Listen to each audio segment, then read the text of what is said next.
my guitar plugged into what I got here, the Red Sound from Italy full range cabinet back there behind me. Now it's, oh, there it is. You can see it on the camera.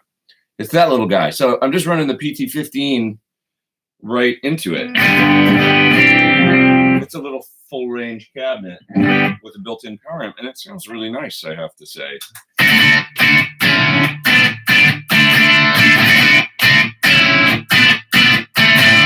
I have no idea what that sounds like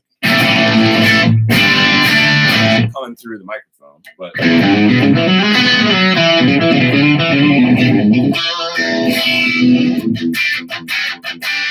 just at like talking volume.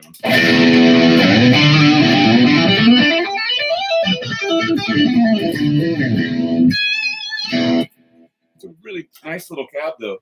I find with the full range things, you know, some of them will tend to sound like woofy, or I don't know, like not quite like what you expect, you know, but this one sounds really good.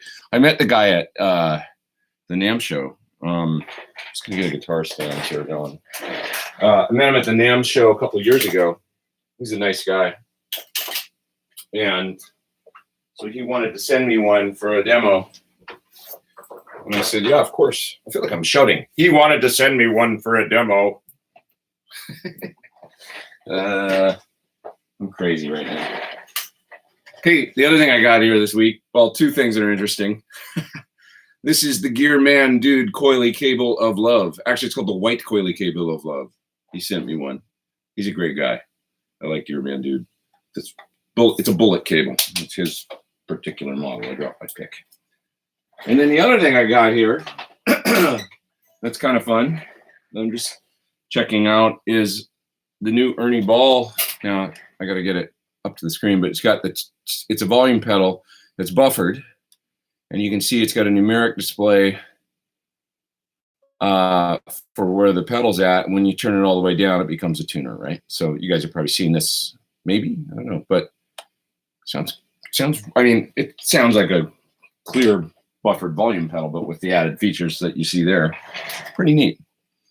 I have a volume pedal on my rig that's in my, and I've got the PT15 hooked up on the floor here with my pedal board, and so the post path is down at my feet right now with delays and stuff like that, and it's all plugged in. And I've got a volume pedal in the loop, right? Buffered, you know, 25K, or low impedance, I should say, volume pedal in the loop. So I can control the level post distortion. But it's kind of nice having this pedal as well, especially here in the studio in front, because I can, of course, then like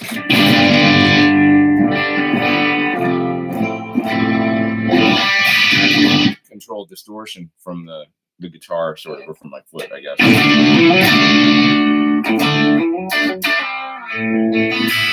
And then if I want to do volume in the loop, I can keep the distortion constant. Anyways, wow, that's a lot of information right up front. I'm going to put on my glasses so I can actually see. What do we got? 174 people online. What's up, good people that like guitars? Good morning from Dallas, Texas, says Gizmodo. Henrik is here. Word up from Minneapolis is Dan.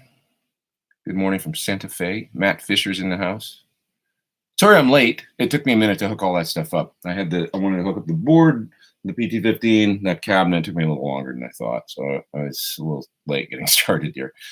But anyway, you guys came anyway because you're good like that. Moving down in the chat, Ben Coombs is in the house. What's up? Coming through pretty good, he says. Yeah, I don't expect it to sound like amazing because El Rondo says sounds strange today. I don't expect it to sound great because it's just the cab back in the room coming through the mic.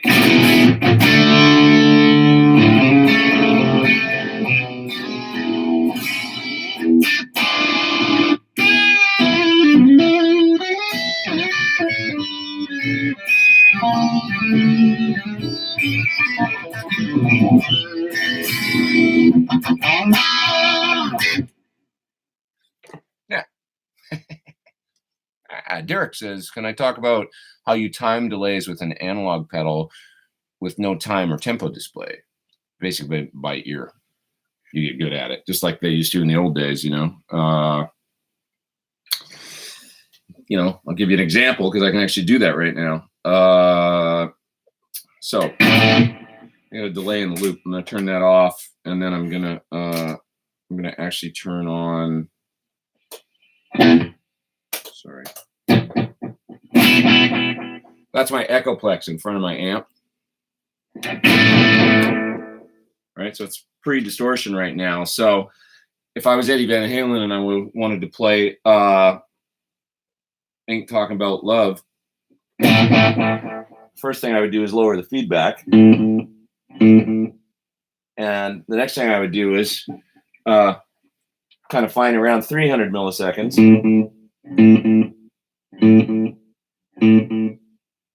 And see, I think I just nailed it. Right, so.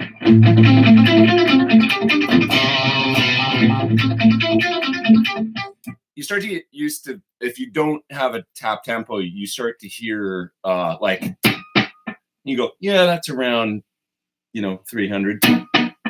You just recognize the length of the delay, right? Like when it's a slap or when it's a little bit longer, like kind of within reason. That only goes so far, but I can kind of hear 300 milliseconds. That's why I was able to get it, right? I've got the mix too high right now, but that would be the, if I turn the mix way down.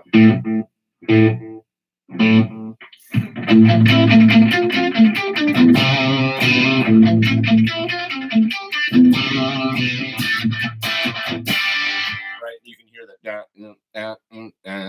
And so, like likewise, like if he was playing, what's the song? Right, On Fire, the guitar part for that would be too fast. That delay, you need to lengthen it out to probably another. I don't know exactly what it is in milliseconds, but I would guess it's probably somewhere around 360 or something. So that's not the right rhythm. So right,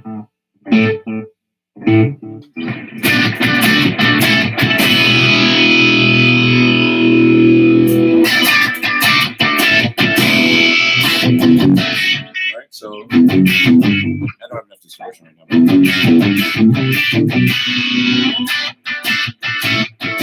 Hear the delay bouncing back.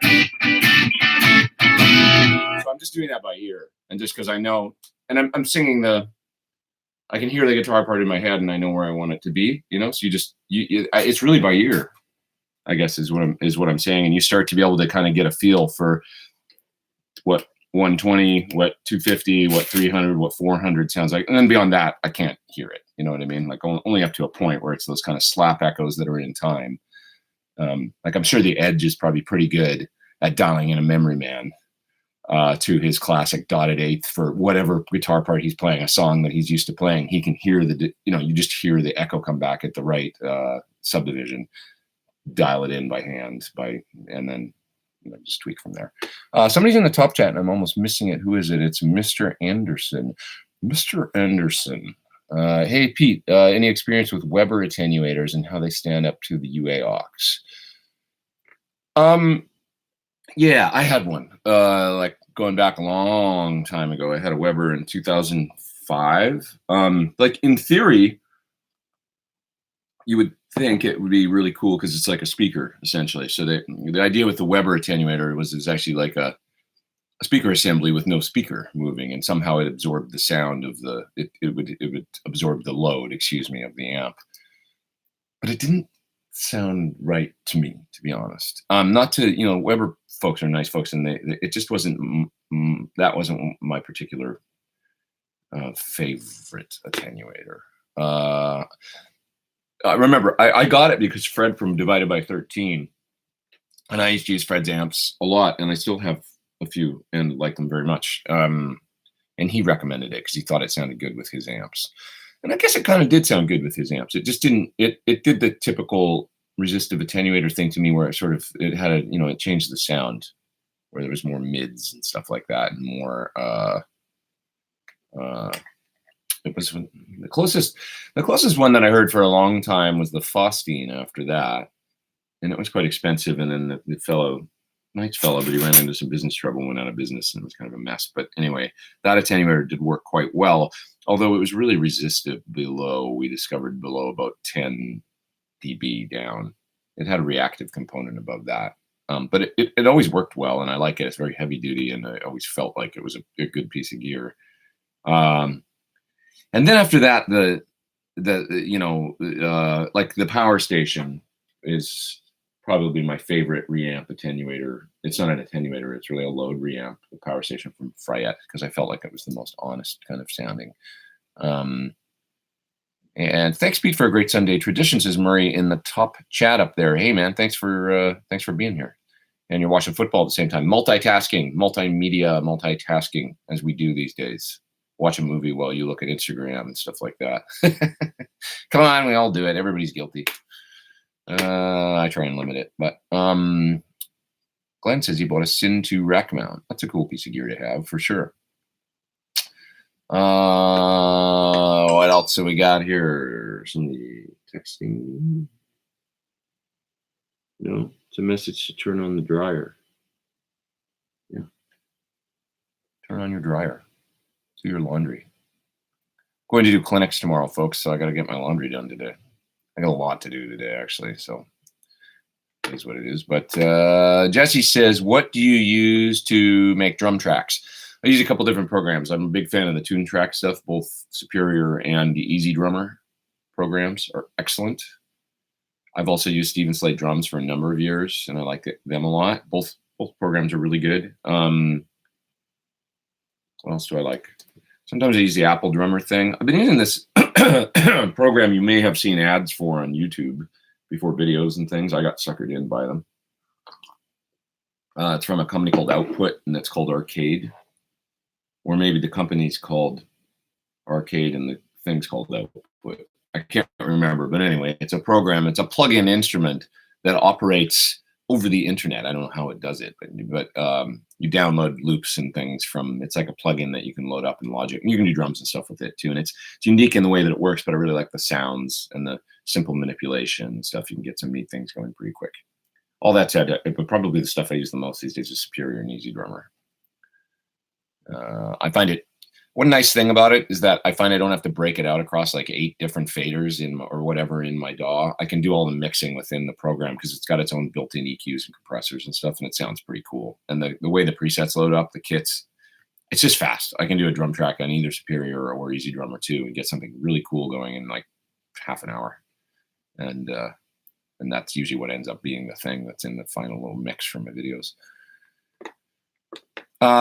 Phil says, as an active session musician, do you have a daily practice routine, or you just focus on learning and perfecting songs for upcoming sessions? What are you? Well, yeah, I mean, like, really, I do more tours than sessions. You know, most of my sessions are what you see me do here in the studio. I'm not like a Tim Pierce or something that does a ton of, you know, where he's got producers coming over and he's recording on all manner of different types of music and stuff like that. For I've made most of my living as a touring guy, and then that moved into doing all this YouTube stuff and all these videos and things, and then also my solo career in the last 10 years, like putting out a couple records and stuff like that. But that said, you ask questions about maybe you mean by session musician, it sounds like almost like learning songs. You mean learning and perfecting for live gigs. Like right now, I've got to learn a whole ton, and I'm gonna have to do it while I'm on tour in Asia. So I'm going to do clinics and stuff. Now I know that I'll be jet lagged for the first 7 or 8 days. So I'm anticipating waking up at 5:30 a.m. and maybe until 7, knocking out a song or two every morning. That's kind of my plan anyway, because there's not a lot you can do at 5:30 in the morning anywhere in the world other than get up and go for a walk or something. But like breakfast isn't usually even open in hotels and stuff till 6:30 or 7. So if I wake up at 5:15, you know, I fell asleep at 11, I'll be wide awake and ready to do something. And I figure I'll roll out of bed, make a cup of crappy room hotel coffee, and maybe knock out a tune or two and learn some songs. So that's what I'm about to do it. So it's kind of like when I'm getting ready for a tour, generally speaking, I'll be in here or whatever, and then I'll like prioritize a few hours every day to like be working on songs. I just talked about this actually in a video with Tim Pierce. You should watch the video on Tim's channel because that's the whole video is actually about it. So rather than go into summation here of what I do, check out that video because I all kinds of like things about how I go about actually learning songs and getting ready to learn material and stuff. Practice is not something, man, when I sit down and I practice, like if I've got I want to learn something new, you know, and I pull out a video from Jam Track Central or something and I get some thing down I'm working on, I feel so good. It's like, I just don't have a lot of time these days because there's always work. Like for instance, I'm going to show you guys these the last week. I can't remember. I'm going to make a video today for a bunch of pedals because I got to go on tour now. There's these two, this McPherson and this Magellan, which looks kind of similar actually, but both really nice overdrives, as well as this one, Red Rocks from Donner Prince. So I'm going to make a video for these pedals and as well as maybe another couple here because I just don't have time to do them before I go. I haven't had time and I got to knock them out as soon as I get back from clinics. But I'm going to make a video about like great pedals that you need to hear that I'll be doing full videos for down the road, but I'll just play a little bit through each one for like a minute and talk about each one and the company that makes them and stuff. And that's my plan. I'm always behind. Rich Monks is in the top chat. He says, got a Terraform yesterday. Loving it. For instant comedy, played Bach with the Ottawa envelope filter. You can't keep a straight face. That's cool, Rich. Yeah, I just did a video for it. I really thought I got some good sounds out of that pedal. The flange in particular, if you listen to the flange sound on the second verse of the song in my Terraform video, I was really happy with that flange. And normally getting a chewy kind of like, you know, a flange that sounds like something on a 70s record that we love, like whether it's the guitar part from Barracuda or even Andy Summers tones or the beginning of Spirit of Radio or whatever. For me, it's like really hard to nail those sounds. I'm always like spending a lot of time with flangers trying to dial in. They always sound either too hi-fi and sort of metallic and not chewy enough and analog enough. And I love the flange sound that I got out of the Terraform right away. It wasn't hard. It took 15 seconds to dial in. I was like, that sounds great. And then I just cut the part. Phaser too sounded really chewy and warm and you know, it had that analog thing going on. So it's great. So that's cool, Rich. Thanks for doing the top chat, my friend. Nice of you to do that. Yeah, I guess just wrapping up Phil's question about how much time do I spend practicing. I'm very disjointed was the thing. And when I do sit down to practice, I feel really good, like a kid again, you know, and I just don't, I'm not organized about it. And I don't have because generally speaking, I'm supposed to be sitting here getting work done was my point, I guess, like either learning songs for a tour or doing a video, which means writing a song and then video editing and doing all that stuff. You guys know how it is. There's only so many hours in the day these days. And it's just not probably, if anybody's over the age of 26 or something, they probably have more time, less time to practice than they used to. And they have to spend more time working. So if your job is making music, you spend less time practicing and more time just doing sessions and playing and learning songs for tours and things like that, which is great because you're still playing. But I'm not getting necessarily new licks and concepts under my fingers. It's more like I'm working with the tools I already have. That's what I find. So not a complaint or just an observation actually about the, you know, that's just kind of how it is, I find. Joel Harvey 84 has to go pee-pee. So he's going to go do that. Actually probably finished because I'm so far behind in the chat. That SD Design is in the top chat and he says, good day. Always wanted a rack unit. Can you recommend an entry-level, budget-minded, user-friendly, intuitive, all-purpose rack signal processor? There's just not that many of them out there anymore. I would recommend, you know, something old from Rocktron would be my first. That's the first thing that came to my head. I used to have a Replifex, and I really liked that thing, actually. I thought it was good. Now, if I listen to it now, I don't know what I would think, but I got some great sounds out of it. I did all my first tours with a rack with a few pedals on a drawer and a Rocktron Replifex and the effects loop in the amp. Sounded good to me for rotary and reverb and delay. I mean, that's what I would use it for. Pretty much like simple mod, chorus, rotary, reverb, delay. That's what I did with that thing.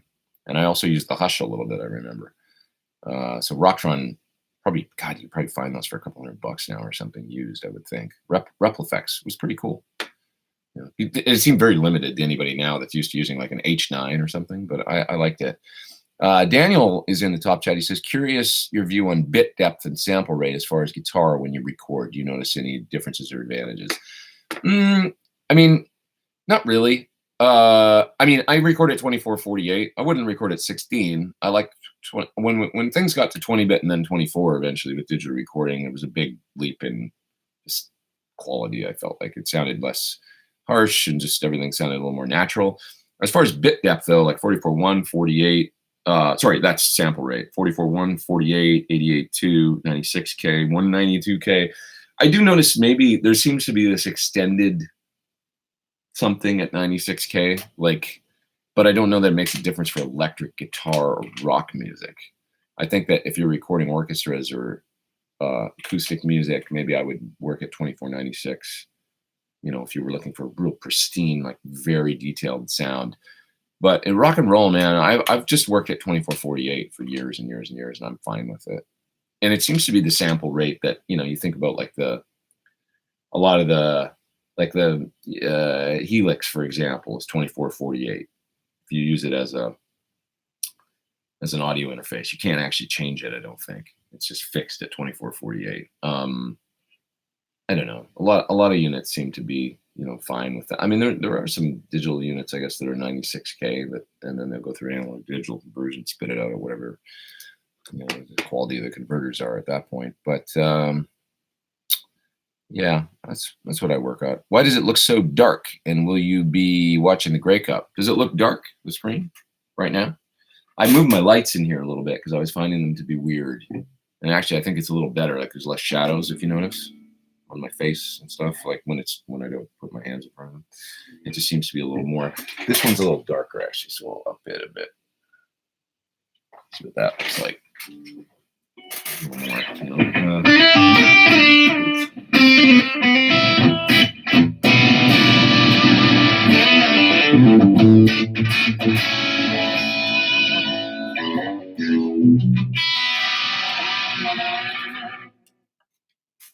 Got my freak out on the board right now. I love the freak out. That's a great pedal. Be able to get feedback in here. Come on. Pretty cool. For those that just joined, I'm playing through, these are some other folks I wanted to give a shout out because I'm not going to be able to get to making a video for this thing until I get back from tour. So it's this great little, here, I just took a quick photo of it, this great little powered cabinet from Red Sound. This is made in Italy. I've met this fellow at NAMM a couple times. He's a nice guy, and it's very small. It's like this big, but really powerful. And, you know, he made it for modelers, for Helixes, Kempers, whatever. So, of course, I can plug the line out that's filtered with IRs on the PT15 right into it and get a really pretty credible, cool.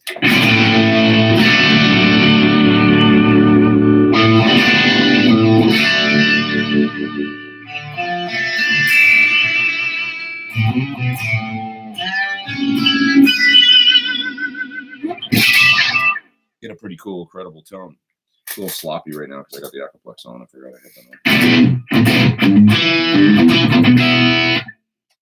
Let's turn on, just for the hell of it, the Hyperfuzz.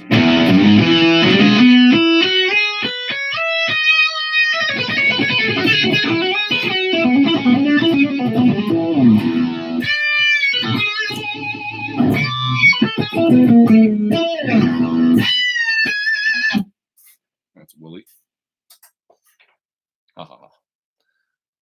Cheers from Minneapolis, says Chris. Where's my glasses so I can actually read what you guys are talking about? The cable is huge, yes.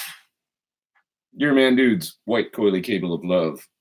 I guess the deal with these bullet cables, I think Yogi used to use these actually. My cohort in Chris Cornell's touring band.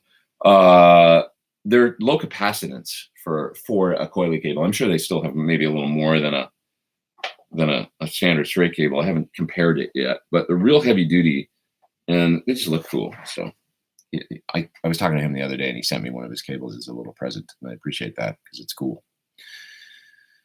George says, hey, Pete, just got my PT15, probably the first in Brazil. Awesome. He loves it. Question, do I play through an Archer overdrive pedal on top of channel 3? That's right. That's exactly what I do.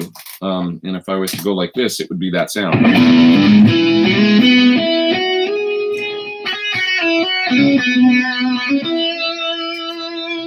if I turn off the Archer, and back on.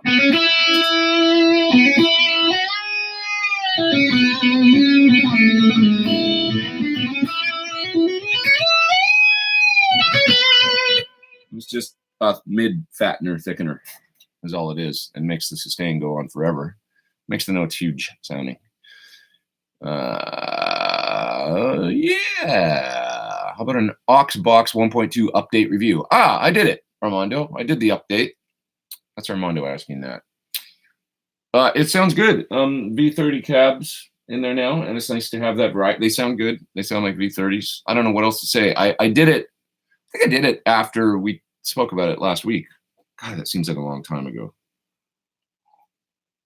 Somebody was asking me about it, and I hadn't done it. I didn't know. It was a little bit difficult to do. I had to do it via my phone because I don't have a 2G wireless thing here. And, you got to put the aux on to a 2G wireless network because it only works at 2G, not 5G.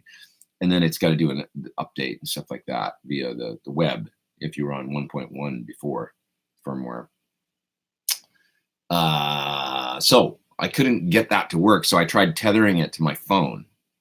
Because I'm a problem solver. Life's all about solving problems. I learned that. Life's basically a series of problems. It's not like you can't expect it to be trouble-free. It's a series of problems, and it's about how you deal with problems. How you basically deal with adversity. How successful you are in life. So anyway, it worked.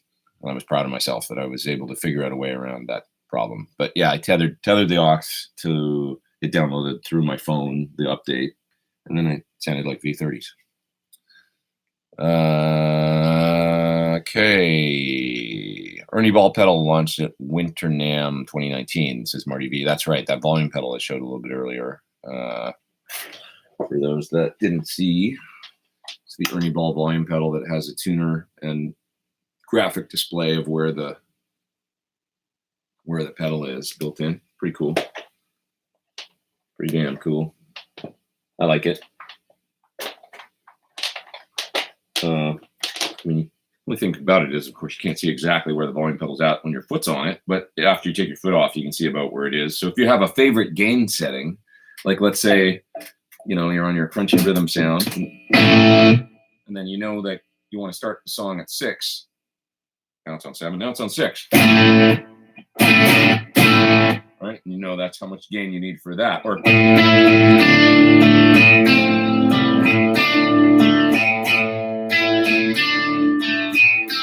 might think that would be better at 7. Let's see. Or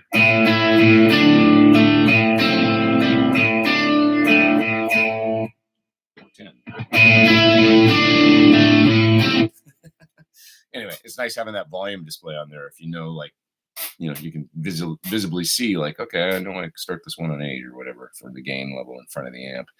2 people in the top chat. It's Laurel. And let's start with that. I just ordered a Walrus Monument V2 after playing Bandmate's older version. Watched your video on the new version. Have you compared them? No, I haven't.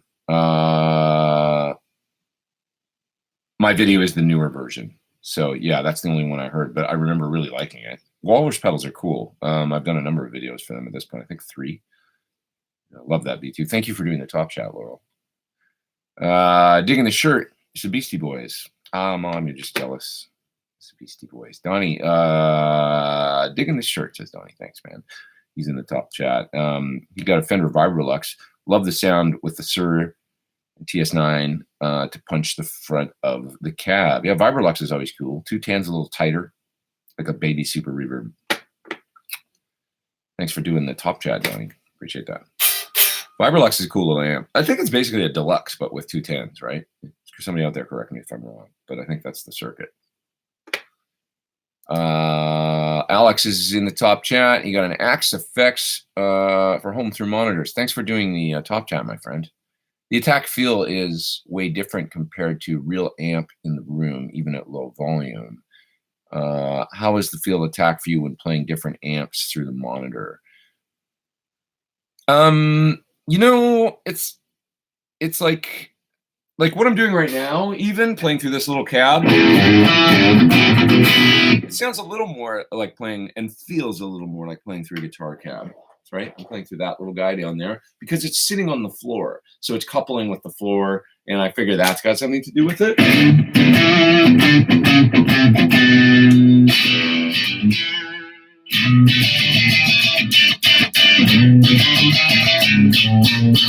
Right? It's got a little bit more like, I don't know. It's just, you know, with studio monitors up on a desk, it's a different thing. The sound's coming right in your face. Something about it being on the floor and a little off axis and all that, it feels a little more like a guitar cab. Now, that said, there's nothing like a guitar cab quite. Like, you know what I'm saying? It just has a sound that doesn't sound it. Full range cabinets just always feel and sound a little bit different to me. You might want to try something like this, though, for your Axe effects. Like, that's what he really made it for. He shows it with a Kemper at the NAMM show. Another thing you might want to check out is Britt, my girlfriend. If you go to the Celestion channel, she made a really fun video for them recently on Celestion's site of a speaker called the F12 X200. It's a crazy name, but F12, full 12 X200, 200 watts, I guess, is the power handling, I think. What it is it's a, I think I might have shown it on here last week. I can't remember if I did, but it's a coaxial speaker that looks like a guitar speaker, and they made it to feel like a guitar speaker, and you can put it in a 112 cabinet. The idea is a full range speaker that reproduces your IRs and the sounds from your speaker sim, whatever you've got, be it Helix, whatever, Kemper, Axe effects. You can run it into a 112 cabinet that is designed to feel like a guitar speaker, because full range speakers and studio monitors, certainly, and things, they're not designed to have any kind of a response like a guitar speaker. They're designed to be really robust, and certainly with PA speakers, you know, they're designed to be 200 watts power handling and be little thick paper and stuff, and just there ain't no cone cry going on or speaker distortion or any of that kind of stuff. What Celestion tried to do is make a full range speaker for IRs and stuff, but that felt like a guitar speaker. And I have to say, it was really impressive. I mean, it really sounds good. Like, I put it in a little open back 112 I have here. I wish I could, there's the guy that sent me the cabinet, because I love the little cabinet he sent me. And I'm forgetting his name right now. I'm going to try and find his name.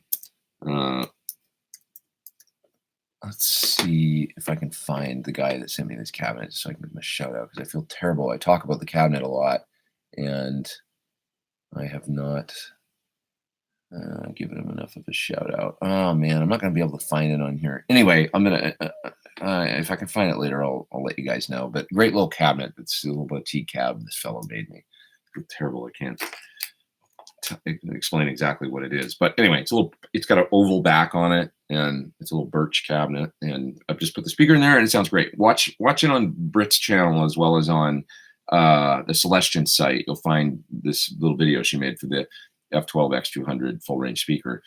Sounds great, and it's in it. You know, put in a cab on the floor, run your Axe into that, into maybe like a little, you know, Matrix power amp or something. You might have more of the type of sound that you're used to, because you're really getting I'm used to listening to amps through studio monitors, because I've done it for years and years and years and years and years. And after you're used to hearing a cab in the other room, I never used to be a direct thing. It was mics on cabs isolated in other rooms coming through studio monitors. That's how making records and things like that. I got used to that sound. It's like, okay, like I put a 57 on a speaker in a certain position, and I know that that's the way that sounds. And it's not the same feel or experience as playing the cab in the room, but you get used to the good sound. You know, it's the sound of every record we've ever heard, right? The close mics, generally speaking. So you get used to where to put the mics, and then you're like, oh yeah, that's that sound. Now it feels like one thing when I'm playing the cabinet, and then when I hear it through the studio monitors, it feels like another thing, but they're one and the same in a way, you know what I mean? And you get comfortable with it, and it starts to not be such a big deal. But in the beginning, if you're not used to that, if you're used to being in the room with the cabinet, I would say you're probably going to be more comfortable using something like this thing, this little red sound cab, or something like the F12 X200, which is maybe they're trying to, that was the purpose of that speaker, was to bridge that gap. And for modelers, and you can hear Britt play it she plugged her little Line 6 Stomp into a Matrix power amp I had, called up a couple presets and just played some simple parts through it, and you'll hear what basically sounds like with a mic back about 4 feet in the room. She did a really nice job on it. So Alex, best of luck with it. And I would recommend that, trying something that's sitting on the floor and that's a little more akin to a guitar cabinet if you're having a problem sort of getting used to it. Yeah. Okay. I'm going to go down to the bottom of the chat because I'm so far behind. So I'll just back up a little bit down there. My silly round glasses on again. And let's see, what do we got here? Let's see what you guys are talking about. It's coming on like a hurricane, says SD. That's right. Life is how you cope with adversity. Best channel, great guitar stuff, and philosophy all in one. Thanks, John. It really is. And I learned that from somebody I trust very much. But he said basically life is a series of problems. And it's your success in life is really dependent on how you deal with those problems and how you view them. And being adaptable. We talked last week as well. And they were saying, being adaptable. Like folks that are more rigid and less okay with change and dealing with adapting to different situations, they're always more unhappy than folks that are more adaptable, right? I don't know. It's like those Expedia ads, or is it Travelocity, where you show up at some hotel and it doesn't look like the pictures, and you're on vacation. How do you deal with that? Like, are we still going to have a good trip, or are we just going to, have a lot of problems? So I agree, and I think that it's largely, and it's certainly being a touring musician.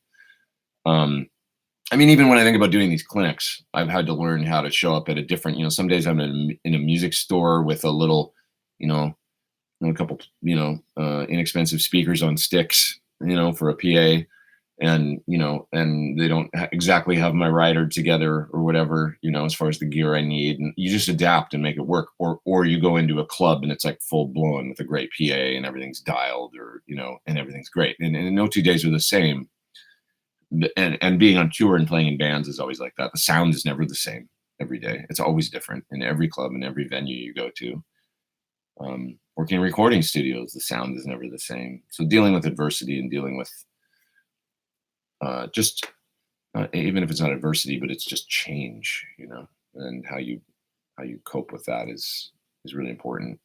Sometimes I call it like driving through a snowstorm, like certain gigs or certain situations, sessions, or working with certain gear or whatever. Like when you got to keep your eye on the ball and don't screw up. God, it's hard sometimes. I think back to a couple of moments like where it was really hard, like a couple different on stage situations.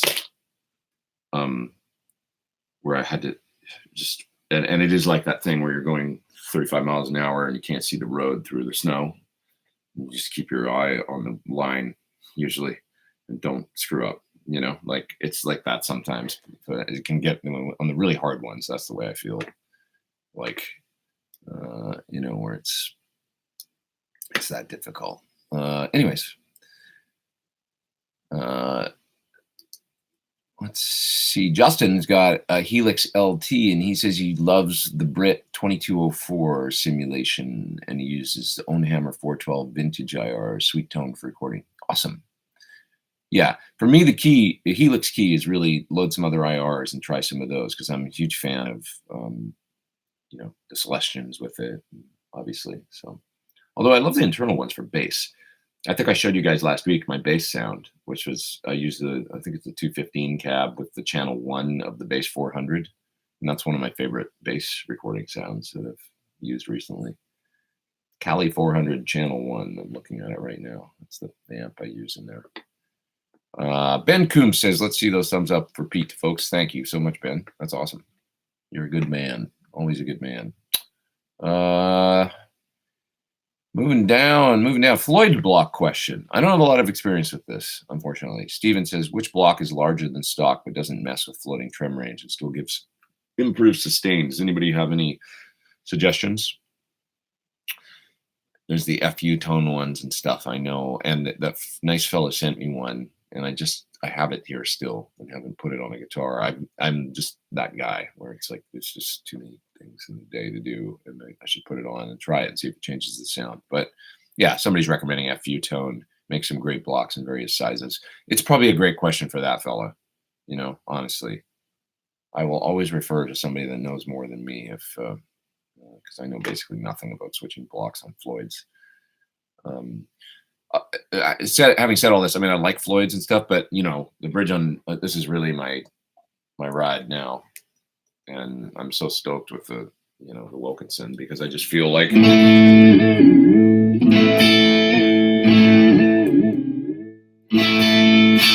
so that's my trem of choice because it stays in tune, it does what a tremolo is supposed to do, and it's a 2-post and just a little more low profile and stuff.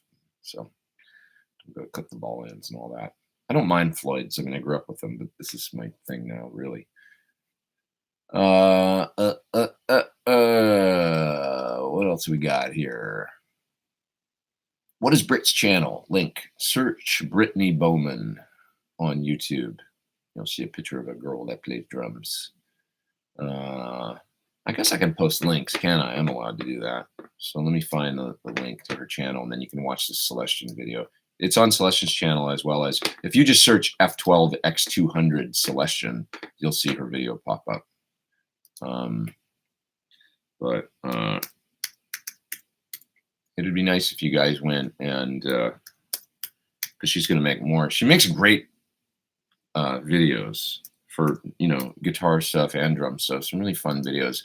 If anybody's she's got 1.69K subscribers. It'd be nice if you guys went and subscribed to her YouTube. They're fun videos. They're a good watch. Why don't you guys go subscribe to Brit's channel? Give her show her some love. I just posted it there. I just posted it. So if you go there and she makes fun cover song videos, and just go to her latest videos, and you'll find the one on the Celestion. She's made some neat videos, definitely. I'll tell you what, I showed the deal with her doing the Celestion videos. I showed the folks at Celestion the video that we did together for the Dookie Drive, which is the Green Day pedal, the MXR pedal. And she did all the editing in that. And she played most of the parts. I played a couple guitar parts on it, but it's really mostly her playing guitar, bass, and drums in that video. So I felt like that she did the heavy lifting and stuff. And so anyways, the Celestion folks saw the video and they're like, who did this? Like, who edited it? And they loved it. And so I turned it, they said, we want you to make some videos for us. So she's now going to make some videos for them because they just like her. They're real watchable. She's just fun. So, okay. Would love to see a video review of the Celestion full range speaker in the 112, says Chris. Yeah, check it out. Check out the one. You'll get the idea right away from her video. It's a little bit hard to do because it's a full range speaker. So how do you represent that? You have to put a room mic up, really. It's like putting a mic in front of a PA speaker. How do you're micing a full range sound. So anyways, thinking of buying the PT15IR. Your demos make me want one really bad, says Josh. And but what will that add to the arsenal that the Kemper can't do? It's a different workflow. I mean, I have a Kemper and it's great, but having the two, it smells good. Kemper doesn't smell when I turn it on. My amp smells good when I turn it on. Stick your nose in the vent. It smells like tubes. No, to be honest, it's just like really that that immediacy of a tube amp, I guess, is probably what I would say would be its biggest strength. Like being able to just reach out and crank the presence. It's like when you change on the Kemper, you can only go so far with the tone. The profiles to me are like a thing where it's like, I mean, if we're talking about apples to apples, like using the power amp in the Kemper and using direct amp profiles with no speaker stuff going on, that's the most comparable thing.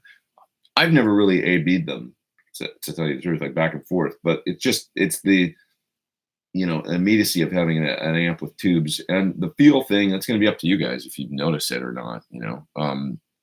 It's a tube amp through and through, so it's just, I don't know. For me, it's just really easy to use. It warms up quicker too. And Kemper's that Unix, it takes like 2 minutes to turn on. My amp only takes 20 seconds. 2 thumbs up. YouTube only allows me 2, said Music Therapy. Hey man, I appreciate the thumbs up.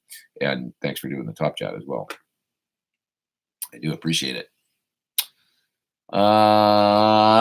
Brett says his pop's in the hospital, so he's got a split. Sorry, Brett, to hear that. I hope your dad's okay. I know how that is. Never fun. Those trips to the hospital.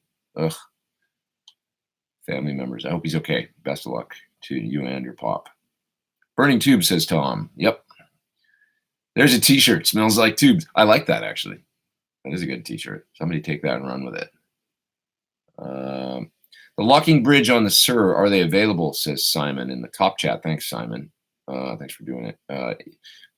I believe that Sur occasionally has extras and they sell them through their site. Whether or not Trev's made more available, like from Wilkinson or other retailers, I'm just not sure. I know people do seem to have a hard time finding them, which I kind of like, actually, because it means you can get it on my guitar. I'm not going to lie. I just like that. Look at this thing. A lot of people like the neck on this guitar, the way that it looks like carbon fiber to some people, but it's not. It's finished. The genius is it's Sur. It's finished mahogany, or yeah, it's mahogany. I just forgot for a minute what it is. Anyway, my red one's at home, so I got the blue one.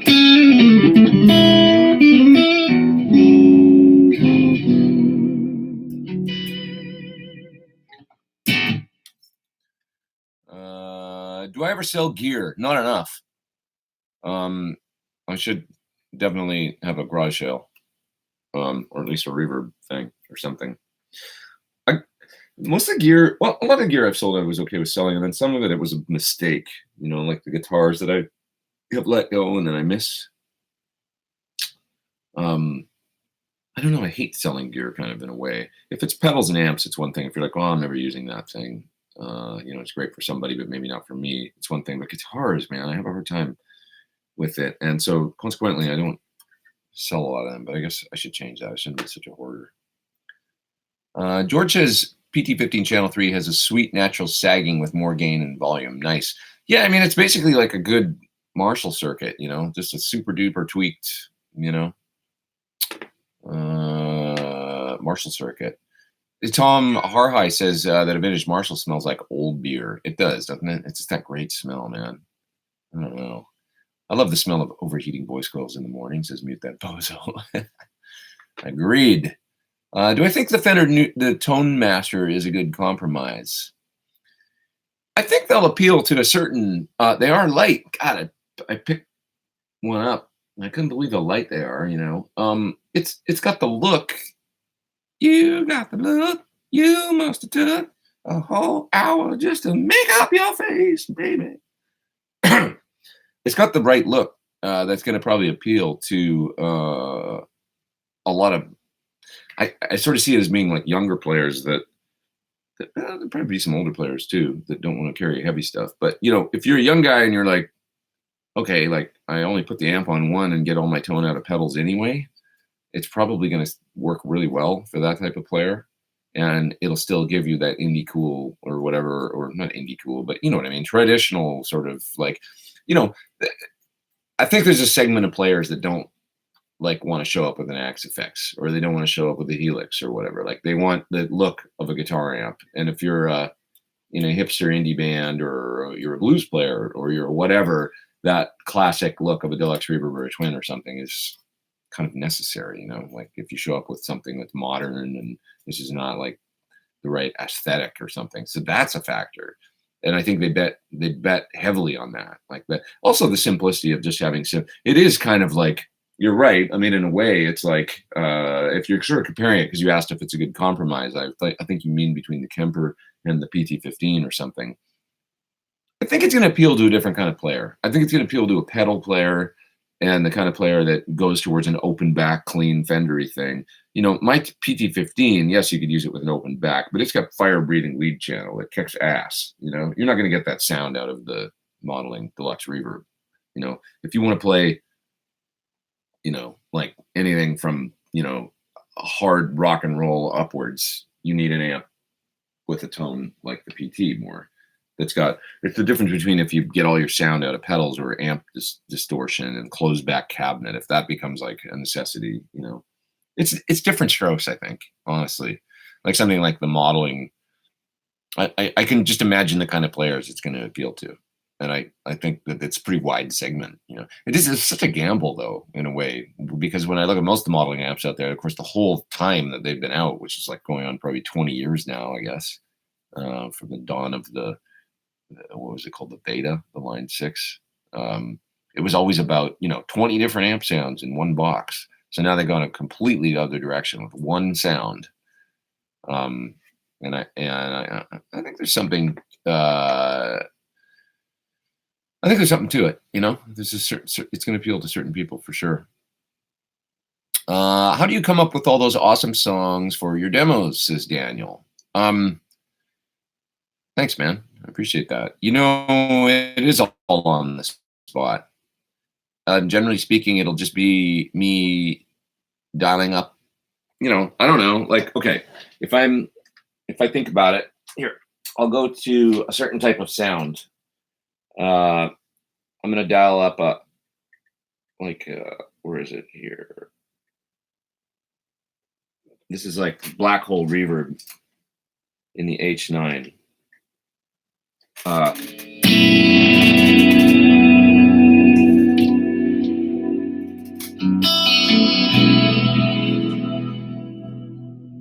I'll play that and it'll just, and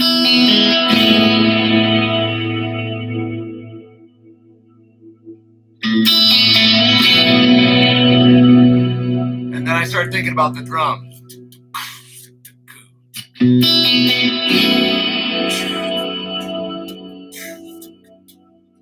So that the tone is, I'm just playing chords, but then on top of that, I'm gonna, and I'll maybe,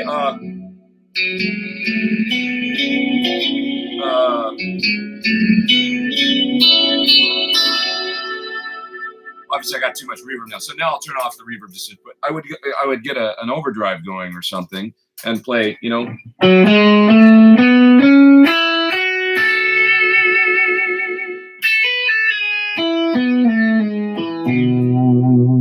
that would be my melody for the first verse. So imagine that with I can't play both at once. I don't have a looper hooked up right now, but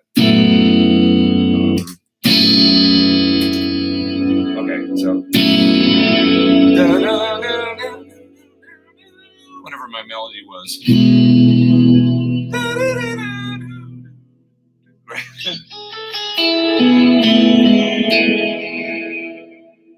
And obviously I would do, so I'm almost thinking like I picked the H9 like black hole because that's a obvious big sound, but then I would put a delay or a different sound up in it. Like this is if I was making a demo for like the H9.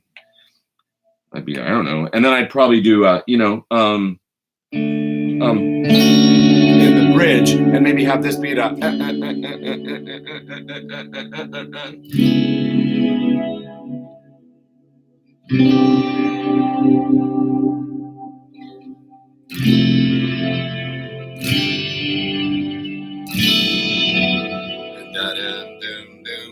Go back to my melody. So that's just shit that I come up with on the spot like that. I don't know how else to describe it. I just hear a chord and then I hear drums right away and the bass. Boom, boom, boom, boom, boom, boom, boom, boom, boom, boom, boom, boom. I'm hearing a bass at the same time. And that's the way I think of music. So, and then a sound will inspire. If you just stop, a lot of my stuff's got a lot of space. Like that's just a big patty chord. It's not like I'm playing like some complicated stuff. And that's just how I play music or whatever. But because there's so much space, simple melodies and stuff, there's space for them. I don't know. I hope that makes sense. But Chuck says, you played with my friend Corey McCormick. I certainly did. Yeah, he's a good bud and a good dude and a great bass player. And of course, ruling the world now, playing with Neil Young and stuff. So he's done well for himself, and he's a neighbor of mine. Actually, we're both Pasadena folks, and I don't see him enough. He's a good dude, real good dude. Corey's a winner, man. He's a fighter and a winner. A good guy, smart too, good musician. Like he's a rocker, but if he can pick up a guitar and play quite well and play jazz, he knows what he's doing. He knows his way around. I'm so far behind in the strat. In the strat? What was that? Slip in the chat. I actually said that. Oh, God. So one-dimensional. Do I ever struggle with guitars disappearing in a mix when you listen in mono? It could be yeah. Is it only caused by two alike tones on left and right? Yeah, it can be weird collapsing to mono. Do I have tips? If you do any kind of doubled, the same kind of sound, like where it's a fat, even double, yeah, it just kind of gets weird when you know, generally speaking, like guitars that are going to sound good in mono, or if you think about the Beatles, like where it was one part in one side and then some lick in the other side with a completely different sound, you know, and it's not a lot like fat doubles going on, you know, and those would work well in mono, which is funny because it's like that's how they, you know, you guys know like the Beatles, when you hear everybody listens to them in stereo, and it was like the actual Beatles mixes were mono. Like that was they'd be there for the mix. Like that was everybody cared about mono. Stereo was this new thing that nobody knew what to do with. And probably not a lot of people even had stereo systems. So it was like, everybody, at home was listening to mono. So those the mix they really cared about was the mono mix. And then they'd leave for the day, evidently, and some second or something would do the stereo mix. Well, I don't know, I'm going to pan all the drums in the right and then put the vocals in the left. And that's the ones that everybody listens to now. It's just funny. But what are you going to do? Some of those, anybody hear all the remixes they did and stuff recently? God, they're cool. It's really neat hearing the Beatles with all that. Like, it's the original tracks, of course, but still with all this clarity and just different stuff. But Mr.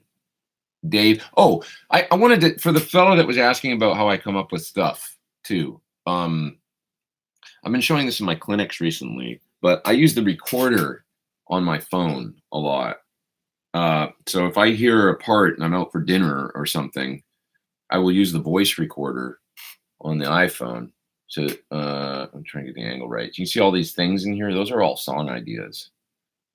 All those recordings are song ideas where I'll hear something for a delay pedal video or whatever, or I got to do a demo for a fuzz pedal, and I'll be walking down the street and I'll hear a riff in my head, and I'll just pull up the voice recorder, record it, and then I can go back and listen to it later. So it's another way to stay really productive is if you get an idea, record it. You got this handy thing that we all have now, and just use the phone to your advantage. It can be on the guitar, or it can be literally you singing into the phone. The one that I show in my clinic is actually me singing like a kind of like I was singing shitty earlier with a melody. It doesn't matter. It's just like I can sing crappy, even if my voice is cracking or whatever, into the phone enough for me to go, oh yeah, that was that melody, like, or that rhythmically where the melody is placed and stuff. It just anything you can do to just make a little note of your idea is important. Ben Coombs says, just a heads up for those interested, he's back with the Sunday show tonight. So everybody go watch Ben's live stream if you have time later. Ben Coombs has got his live stream tonight from Canada. Which do I think sounds and responds better, the Atomic CLR or the Red Sound? I don't know. I'd have to, because I just got this thing open yesterday, so I'd have to A/B. They both sound good to me. Good question. A little bit different form. This one is, it's set more like a guitar amp or whatever that sits and it's got the handle on the top. And then the other one, I guess you can tip the Atomic up on its end or whatever and use it in different positions. This one strikes me as very natural sounding, much like the Atomic. Like it has a beautiful natural kind of balance to the sound that really works.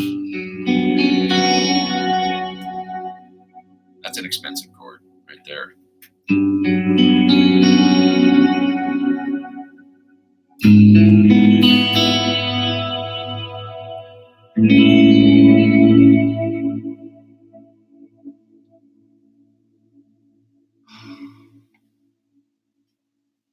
It's the Blackwell reverb. Blackwell reverb always sounds so good to me. It's hard to get that sound out of just about any other reverb, I find. tails is really nice. But yeah, I would have to listen to it. I think they're both good, Mr. Devinley. I think that they both strike me on first listen, because this is the first time I'm really playing through this. I used it for 20 minutes yesterday. They both strike me as being balanced without woofy lows, and just kind of, I haven't even really turned it up yet, like that loud, but it seems to be like, you know what I mean? When you hear a speaker or whatever, it's like, oh, it's in balance. It's not, there's not a bunch of it's not really bright right away. Also the IRs, like when I play a crunchy sound, you know, if I go, it's like, oh yeah, I know what that sounds like. My greenback IR or whatever in my PT.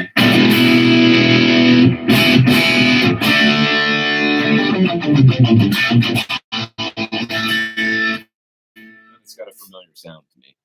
It was, you know, yeah. We got 309 folks online. Nice to have you all here. Dig your glasses. It says Mark Day. Is that the Mark Day? What's up? Oh no, I think it's a different Mark Day, because it's Mark Day with a C. I don't think it's the Mark Day that I know. Anyways, how much is that guitar? $34.95 from your favorite Sir Dealer, which is a great price for a custom-made, custom shop guitar built in California to the highest standards of quality.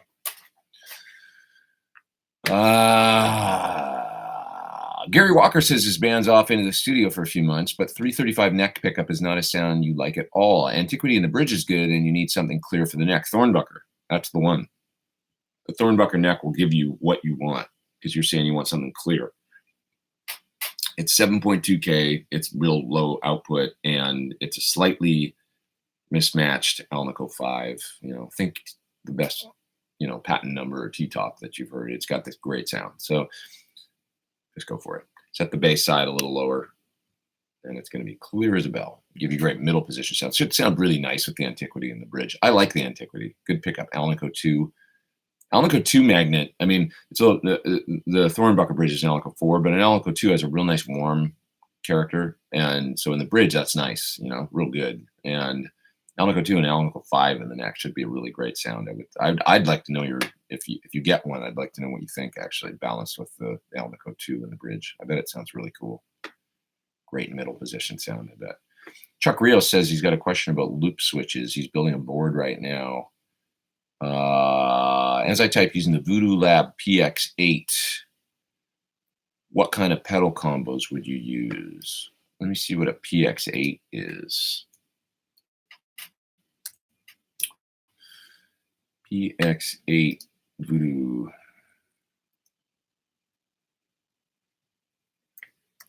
Voodoo Lab. Like a true bypass, programmable. We got a buffer built in.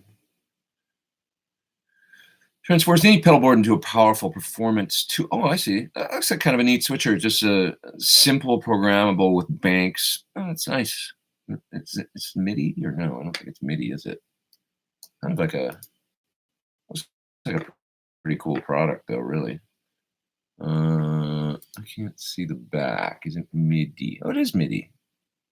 Oh, so that looks like a nice piece of gear. I've never seen this thing before, to be honest. So 4 presets per bank, simple pedal. How many loops? I guess it would be 8 loops if it's, yeah, instant access. I think it's 8 loops, right? Sorry, guys. Get distracted by gear. And it's real small. It looks like cool, like real useful. I would probably get a nice compressor. I mean, what pedals would I get? I would get a fuzz, a compressor, an overdrive, and maybe like a Mobius for all your mods up front, like Phaser and Univibe and all that stuff.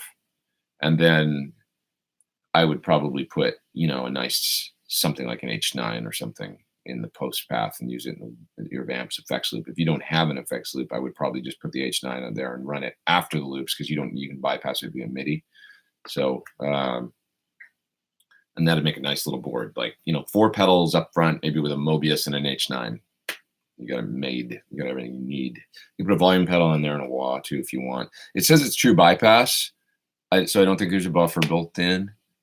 8 audio loops, 8 silent foot switches. You can have oh, Oh, and there's an insert point between loop 6 and 7, ideal for producing a volume, introducing volume pedal or other. Yeah, I guess you can put a volume pedal there. It's not buffered. You know, the thing about it is, of course,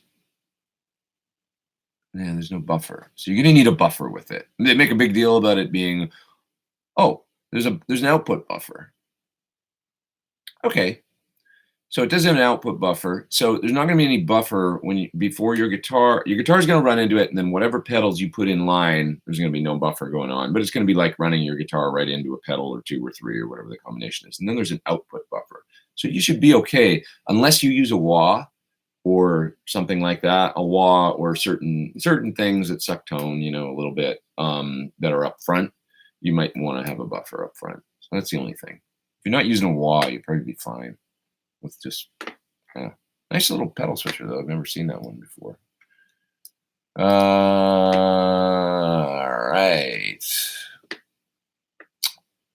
Chuck, best of luck with your pedal board. I'm gonna move down a little bit here. Oh, somebody's in the top chat. Nice, thank you, super helpful, says Chuck. Thanks, man. You bet.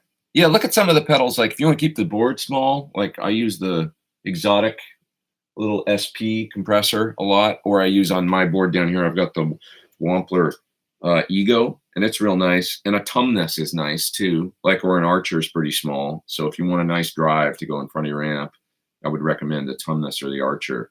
And those are little pedals. I use a Phase 95 too, that's small on my board. You know, keep it small and keep it all.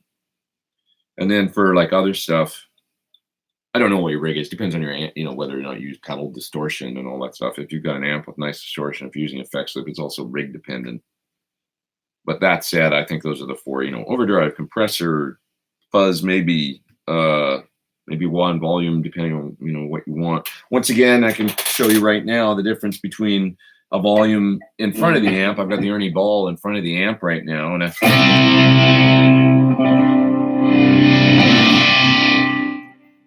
so I can clean up, right? Or my volume in the loop of the amp. Here's another volume pedal in the loop of the amp.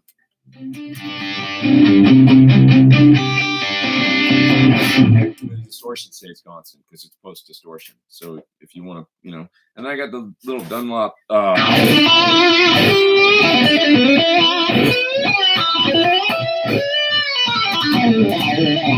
That's the mini Crybaby on my board.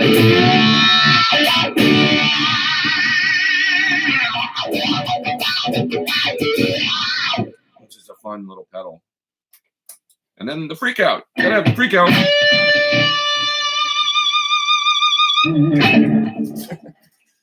Freak Out's a great pedal. Feedback.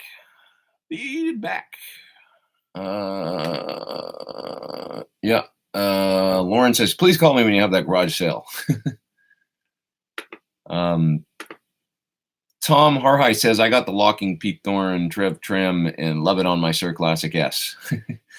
Yeah, it's good, man. It makes all the difference in the world as far as tuning goes. Just it's that final 20% of tuning stability.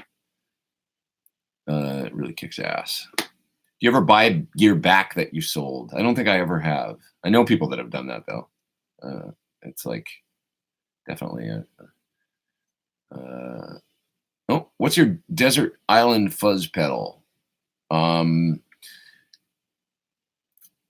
The first 3 that come to mind are the BAE Hot Fuzz, the Hyper Fuzz that's down here on my board, and then the Starlight Fuzz from Crazy Tube Circuits. Also honorable mention would be my TX Fuzz from, which is not a very well-known pedal, but from Clinch Effects in Australia. It's just a great fuzz face that does that magic cleanup thing that I showed a while ago on my channel. It's a brilliant sounding fuzz face, the TX Fuzz. He's a nice guy too. Small pedal company, Clinch Effects. They make the EP Pre. Yeah. Let's see here. What else we got?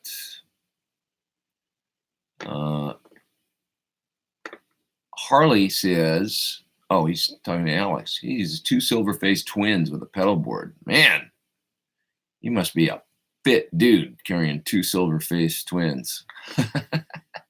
One is enough to break your back. Do you balance them out and carry them both at the same time into the gig? It's like you're a dedicated man. Derek Brown says, I seriously think there is no bigger contributor to tone than pickups concerning just electric guitar tone.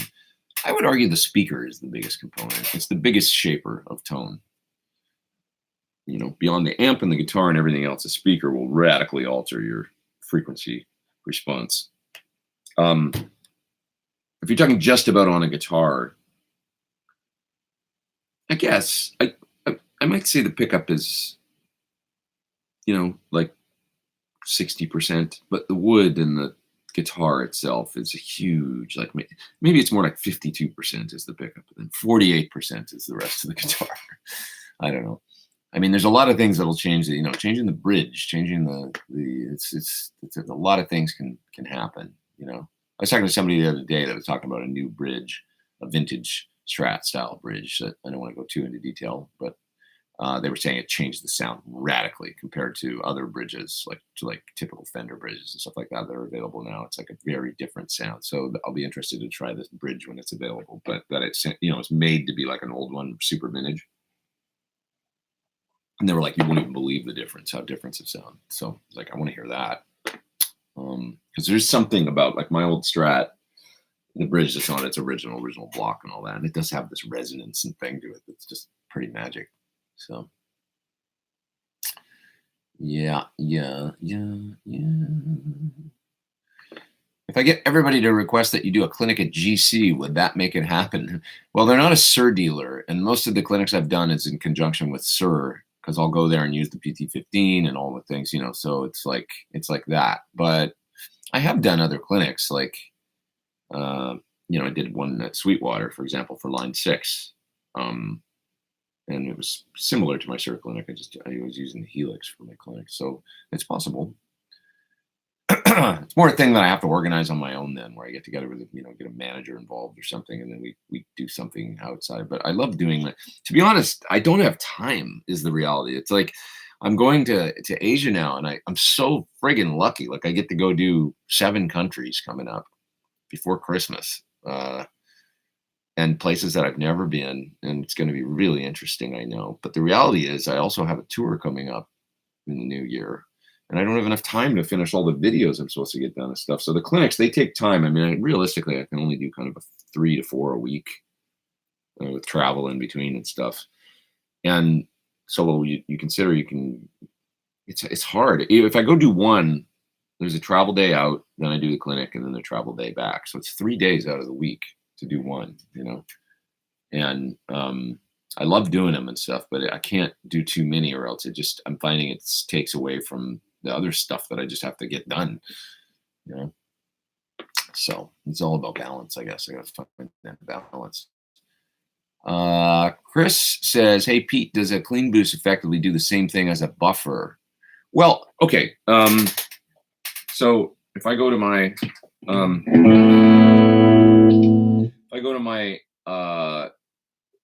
I can show you guys actually a buffer. Okay, let me see. Oh, you know what? A bit tough to do right now. Okay, if I just plug this long cable right into the front of my amp, I don't know if you're going to hear this or not, the way that I'm playing right now, but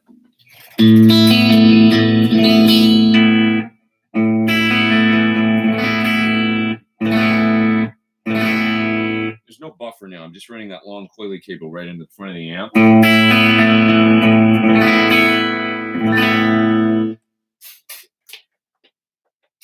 Now I'll go to running through my whole board, this volume pedal, which is now there's buffers in line. And actually, the sound is really similar at this point,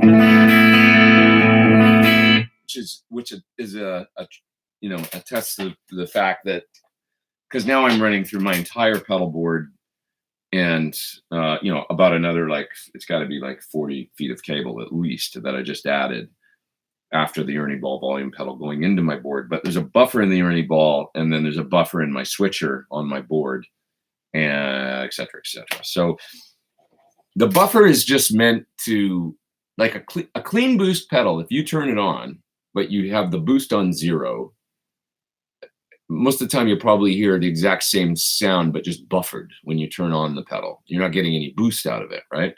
And then as you turn up the boost, you're going to get, like, the super clean from, you guys know these pedals from Exotic? Here's the super sweet, which is like a super clean, but it just has more gain. I've got the super clean on my board right now, but it's not on. If I turn it on,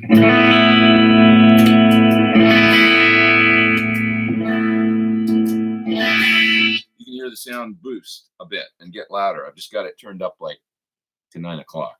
I'll turn off the compressor on my board. So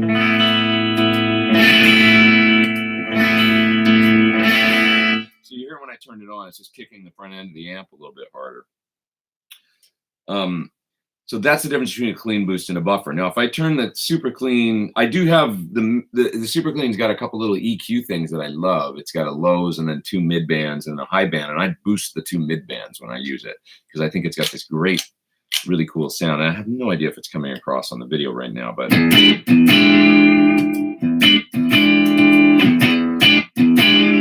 it just kicks in the region of the guitar frequencies. It sounds really cool to me.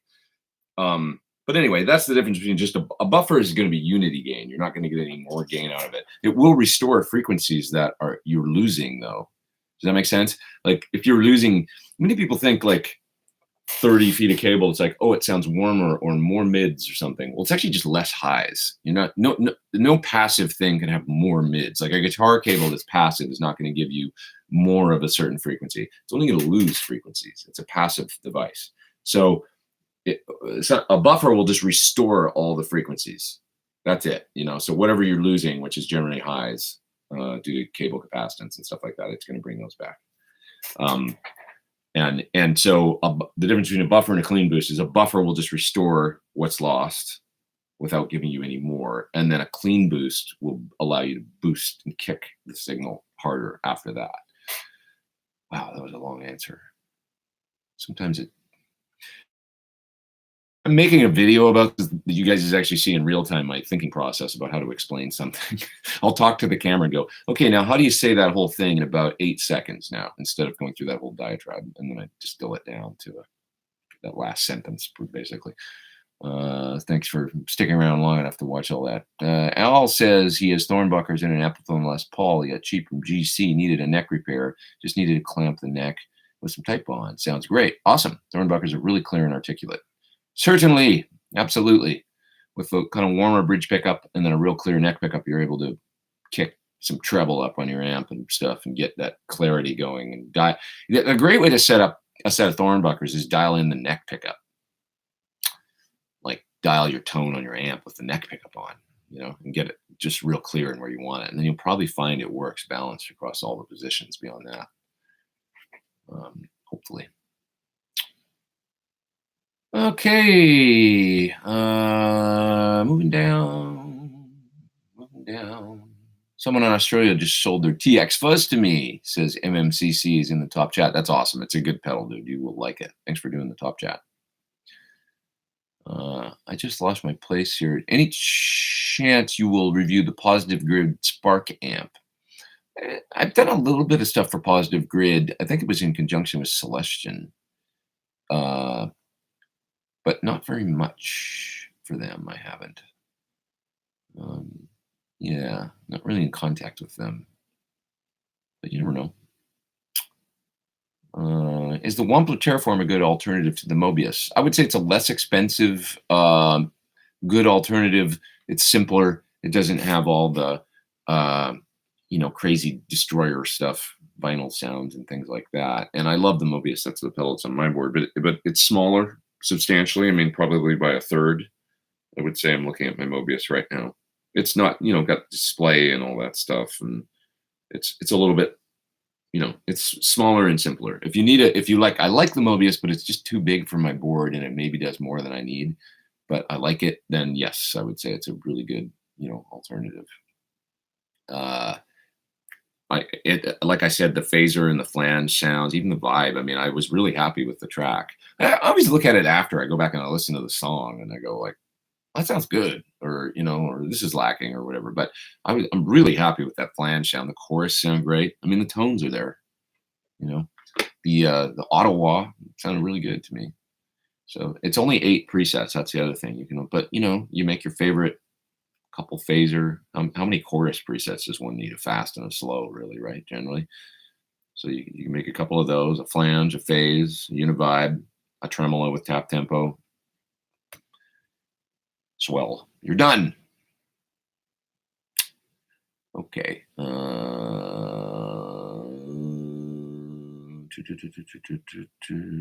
Let's see. I'm looking for questions.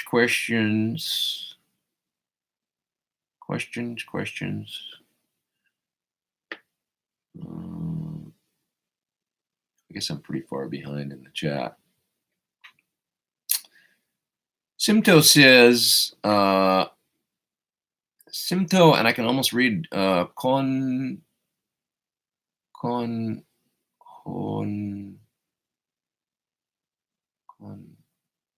Oh, I can't read it. Konbanwa.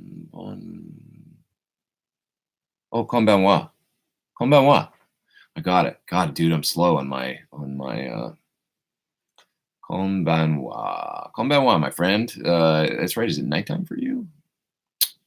Middle of the night, I guess. Yeah, it would be, right? I'll be on your time zone tomorrow. I'm coming to Japan tomorrow, Simto. Yeah, I'm sorry I'm slow on my hiragana. I'm going to practice on the plane so that I can get it back. But yeah, I'm coming there tomorrow to do a clinic in Tokyo. So if you're in Tokyo, I'll be there just for a few days. But and then as far as tour goes, I don't know when my next, good question. God, I love Japan. I'm so happy I just get to go for 5 days tomorrow. I know it's cold there. That's the only thing. Well, I saw it's supposed to rain on Monday. I wonder if it's just going to be shitty weather. You try and go out like struggling with an umbrella. Tokyo is like, a lot of people maybe don't think of it that way, but it's like basically that can be like kind of New York weather, but maybe even more extreme, like hotter and colder. I've been to Tokyo in the snow.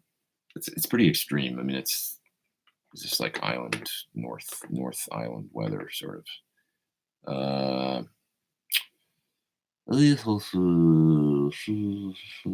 Okay, moving down. Moving down. Carefully balancing heavy gear is why my body still works, says Hoborodi. Yeah, Ampeg 810 on my shoulder was a nifty trick. What? Ampeg 810 on your shoulder?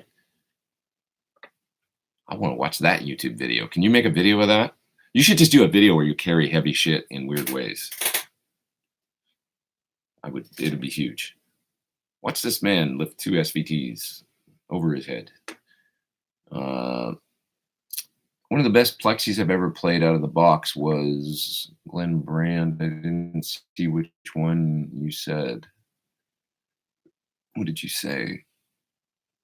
I don't see it, Glenn. What was it? I want to know. Okay, moving down. That green OD pedal Pete did recently looked really cool, says Glenn. Yeah, different kind of pedal. The Trident from Seafoam. Basically a 3-band EQ with an EQ range switch to select the frequency, and then a drive and volume for every frequency, so lows, mids, and highs. Interesting. I did a pretty cool like plexi thing, as well as you can dupe a tube screamer kind of sound with it. It was unique. I will say the potential for bad sounds is there. If you set the switches wrong and stuff, it can sound really heinous. But if you set it right for your amp and combo and stuff, you can get a lot of sounds out of it. And it's a pretty cool sounding pedal. I definitely think. Do you know why Sir discontinued the Rasmus line? I just scored a mint one on Reverb, and it's fantastic.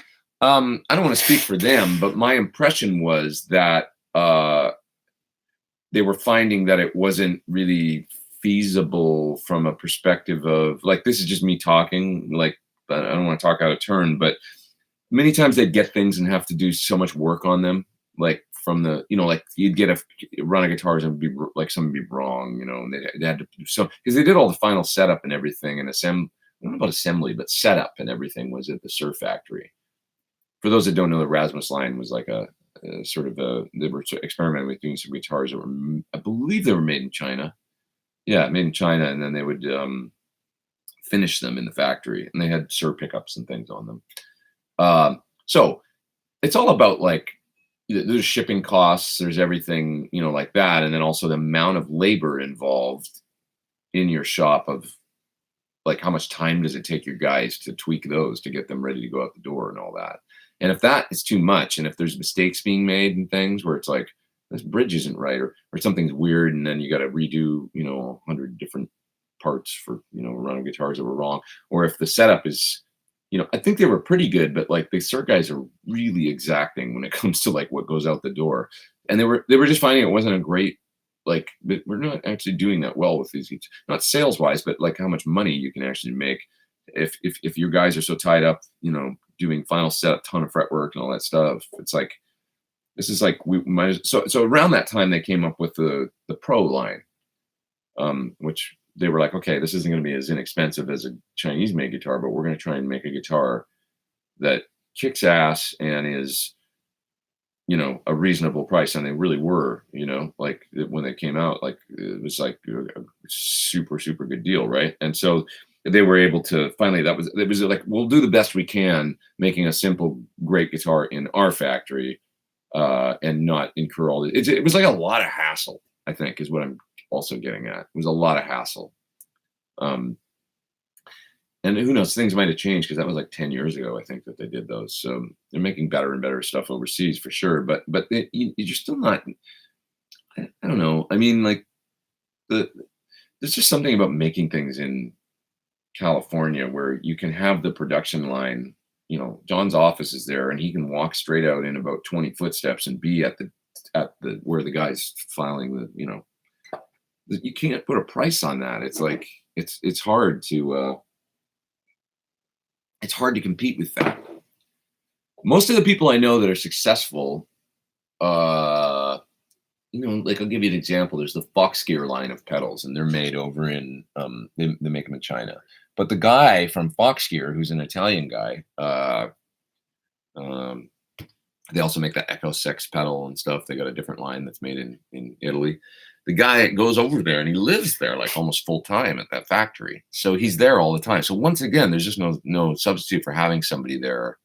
It's kind of amazing. It's like you can, you know how it is. It's like you want to get something done right, you got to do it yourself. And we've talked about on here a little bit about delegating and how that, successful people, they hire people and they delegate to them to do things. You can't do everything yourself. But that said, there's something about with a guitar, there's so many little things that it's like can go wrong and can be, and if somebody makes 100 of them and they do it wrong and then they ship them to you, and that wouldn't have happened had you been there in the factory and seen after, 3 or 4 of them were, like something like the way a nut is cut. And it's like not up to the way that you wanted to do it. You get 100 guitars or 500 guitars, and it's like the nuts are all wrong on these, and there's just no substitute for being there to correct that kind of stuff. And it's kind of amazing. You kind of have to be there. Like, I think that's my experience of seeing guys in manufacturing stuff. You sort of need to be present in order for stuff to be done right. Otherwise, things start slipping through the cracks. Somebody's got to be there that knows. You got to have somebody there that's writing that shit, all the time and keeping the, it's quality control, it's QC. And so that's a tough one. It's a tough one. If you got a guitar genius in China that like knows everything about building guitars and hires the right people and stuff, and they're like great, like some of the, when I think about SE microphones, for example, they make really nice mics, and that company. Evidently the head of the company is a freak about, he's like kind of an audiophile and he's like really into tubes and really into old microphones and stuff. Well, there you go. There's a guy that's in China that really gets it. It's not just like a businessman running a factory or something that's doing contract manufacturing kind of stuff. He's passionate about, or it's always top down. And if you've got somebody at the top that is there keeping their eye on things, I think it's really helpful. So I mean, it's necessary. It's beyond helpful. It's like just yeah. How do I deal with the old guy in my band, says blah 152, that always complains about my Helix, saying those are for digital bands. I pair it with an Line 6 power cab. It's all I have right now. You can just tell him, hey, dude, it's all I have right now. I know, it's got to be hard if you're like somebody's always bagging on your rig, right? Yeah, just be like, yeah, tell old guy to buy you a new amp. It's like, those are for digital bands. I don't know. You should mess with him. Like, tell him you want to play songs by, I don't know, like electronic bands or something. Just do something. Just be like, well, I want to make this a digital band. That's the kind of music I'm into. I don't know. What's a digital band? Have you played the TC Electronic Brainwave pedal? Sounds dreamy. I haven't tried that one. Play really well and he won't care, says Derek. That's probably true. Yeah. Play some magical shit and he'll forget. Okay. Is Pete a standard tuner or half step flat? I think I am a half step down on this guitar, actually. Pete likes treble. I do. I like treble. I like bass, though, too. Jimmy usually tuned down 1/2 step. So did DVH. That's true. That is true.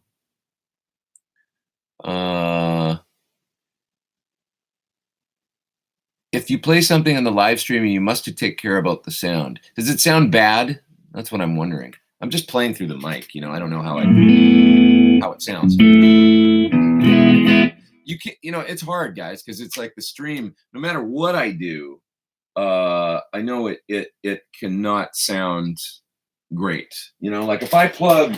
I'll give you an example.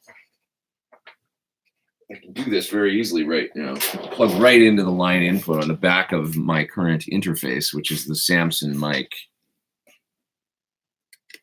Now you're going to have the sound right out of the PT amp. And I can't hear it.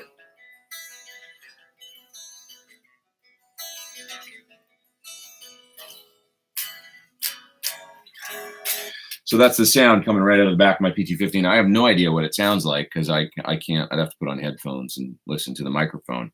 But some people will say, oh, that sounds really good. It's really clear. And then other people will say, it sounds phasey or something. And it's like, yeah, because it's coming through the mic I'm talking into, or like a part of it is and also, it depends on the quality of the stream, which will like really, screw the audio. So in some sense, it's like, I don't know if there's a way to have any kind of control over that because it seems really inconsistent. But you can tell me what that sounds like. Amp made no sound. We can't hear it. Oh, well, I don't know why. The volume's up on the. See, I just took it right out of the line out. You should be able to hear that, but if you can, I don't know why. Oh, it's a 2-track right now. Try this. You hear it now?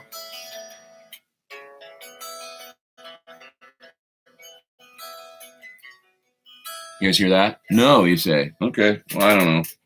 I can't hear it, right now. I'm coming right out of the line out of my amp. No sound, huh? Not interesting. So I'd like to know why that is. I'm plugged right into the back of the instrument. Sound is up. The volume's up. But you guys can hear me talking, right?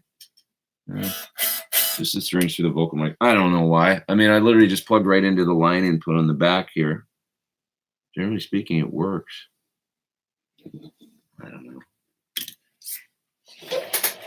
Anyway, I haven't found a great way to do the live stream. That's probably the best thing is something just like a little helix or something right into the line in on the back. But you guys say you couldn't hear it right now. I don't know why.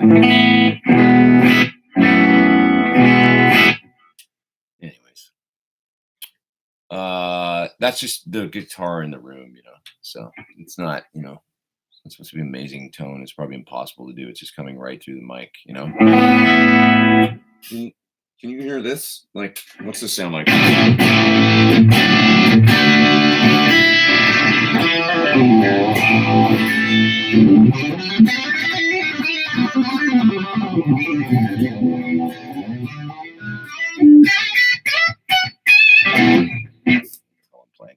Anyway, Professor Pete Thorn. Now we hear that. Anyways, it sound okay? Super phasey, says William. Yeah, I mean, it's, you know, mic's distorting. It's not distorting here. I can see the level meter. So this is what I mean. You know, it's like, how do you get a good, you know, it's live stream as a whole, you know, I'm an engineer, you know. It's just me here doing it. It's just me in this room with this Samson microphone, and you know, it's like I'm not gonna, you know, hire a staff and go to a radio studio or something like that. And this is down and dirty.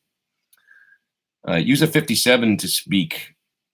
I use this thing. It's a US. This is the mic that I use when I'm doing these things. It's a Samson G-Track Pro. It's made for podcasts and stuff, and it's an actual USB interface. It has a mic cable coming right out of it that goes into the computer. So if anybody does this kind of stuff, it's you know, is what it is. But Murray says you're doing great. We love it. That's what I want to hear. So, RJ's got it figured out, says Glenn. No, I appreciate that. Maybe I will hit him up and ask him how he does it. But it's not really. This is more, to be honest. Like, I don't really care that much about the quality of the sound. This whole live stream for me is more about exchanging ideas and answering questions and talking and stuff. And then if somebody asks me a quick thing like, "Oh, how do you write songs?" like I did earlier, I can show a quick demonstration. Yes, it'd be great if the tone was unbelievable, but primarily I'm here to talk on Sundays, you know, I feel like. So, you see, Ian's like, might need to mic your remote cab and then run the signal through a limiter. And then at that point, it just gets to be like, you know, I don't know, it's complicated or something, you know. The phasey issues is YouTube compressing it. Just like Christopher Butler said. Yeah, that's the thing. Like, because some people will say, "Oh, it sounds great," and then other people like, "Sounds phasey," and I'm always like, "Well, there's no consistency," you know. So Ben says he uses a USB mic as well for his podcast. I'd rather kind of sit here and just have the mic picking up whatever's going on in the room, like almost like we're on, you know, FaceTime or something, and you know. So. I don't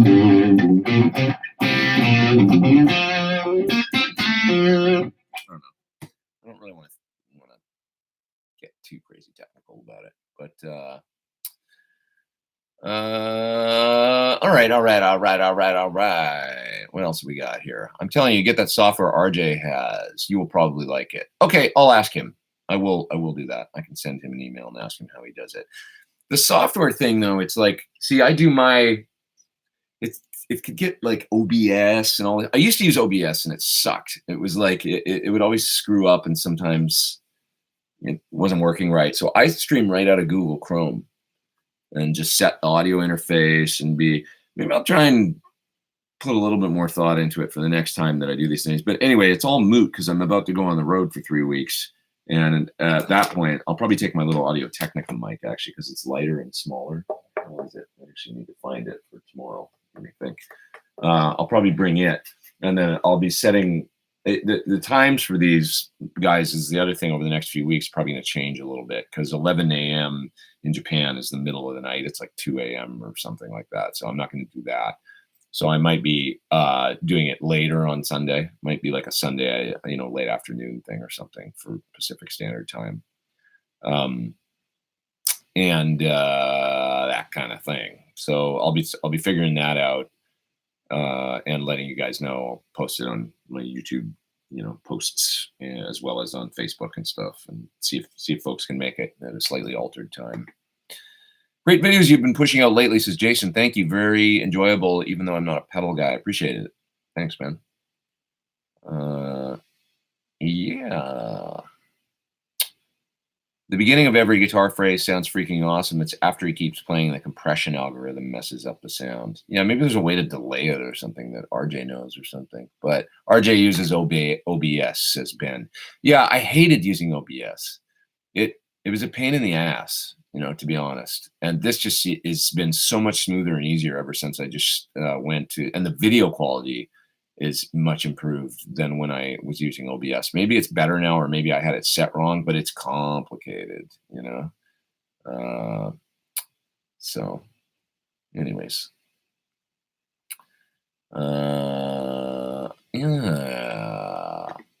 yeah, see, even Lauren says set the treble on the amp lower, but I can't tell what you guys are hearing. So I don't have there's no way for me to hear the stream coming back and know exactly what this sounds like until I watch it later, is the point. I'm just talking. I don't have any kind of monitoring going on in here. And then it goes to YouTube, gets compressed, and whatever happens to it as it's streaming, and it ends up sounding like whatever it sounds like. And the only way to do it would really probably be to have somebody in another room monitoring it and tweaking it, and we'd have to dial it in and stuff. And even then, I think it still changes, like depending on the speed of the stream and, blah, blah. Okay, that's enough about that.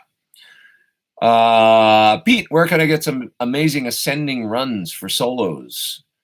My ascending runs are always the old Eddie Van Halen, like, doing the where you hammer on the second string and then an alternate pick on the first string. Right, so the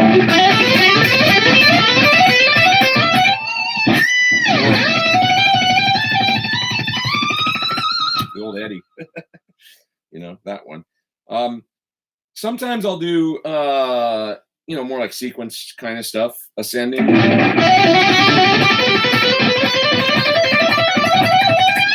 Or whatever, that kind of thing where it's a pattern, 3-note per string kind of pattern.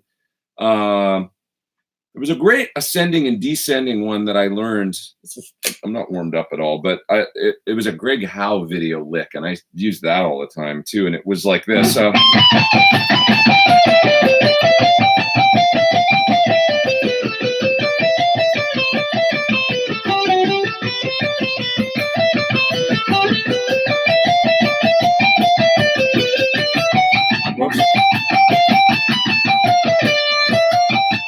So if I play that fast,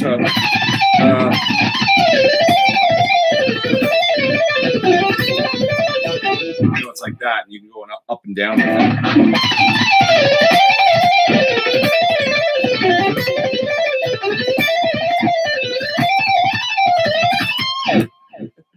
I'd have to be really warm to get it super clean, but I've used that one quite a bit to do things. Anyway, there's a few. I don't know. I tend to do that Eddie one a lot, though, where I'm like, hammer on, pick.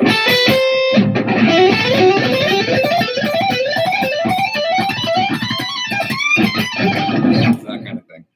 So that works. I like Streamlabs OBS. It is different. Maybe I'll try some different ones. Marty V says, how did I meet Britt? I met Britt through Brian Ray. So guitar player with McCartney. He's a friend of mine. And he turned me on to her. Put us together.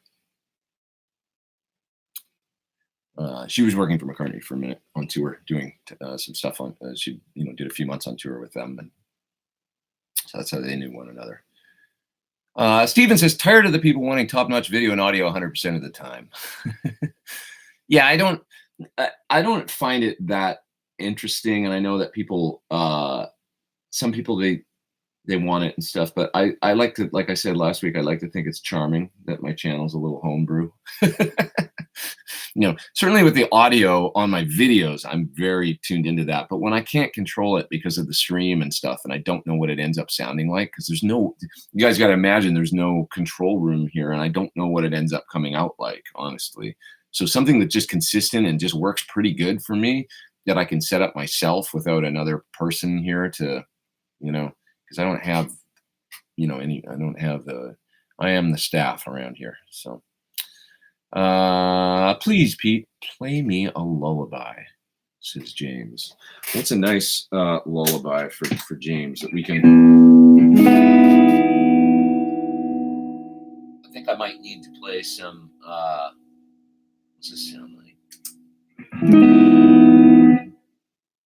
Oh, 15, 14. Where's that? I'll go back to my black hole sound.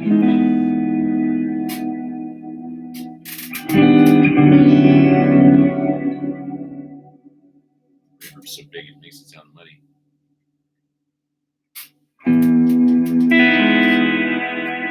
Go to sleep, dude.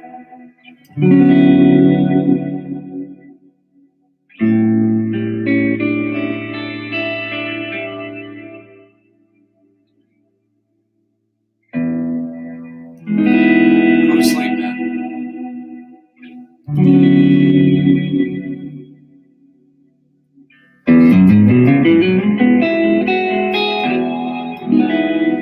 Go to sleep. Go to sleep.